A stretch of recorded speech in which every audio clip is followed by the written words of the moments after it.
ಸೌಭಾಗ್ಯದ ಲಕ್ಷ್ಮೀ ಬಾರಮ್ಮ ನಮ್ಮಮ್ಮ ನೀ ಸೌಭಾಗ್ಯದ ಲಕ್ಷ್ಮೀ ಬಾರಮ್ಮ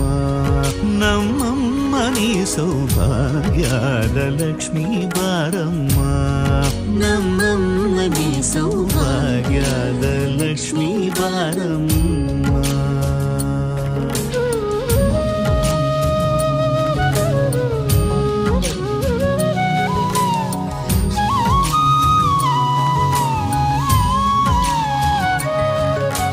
ಹೆಜ್ಜೆಯ ಮೇಲೆ ಹೆಜ್ಜೆಯ ನಿಕ್ಕುತ ಗೆಜ್ಜ ಕಾಲ್ಗಳ ಧ್ವನಿಯ ಮಾಡುತ್ತ ಸಜ್ಜನ ಸಾಧು ಪೂಜೆಯ ವೇಳೆಗೆ ಮಜ್ಜಿಗೆಯೊಳಗಿನ ಬೆಣ್ಣ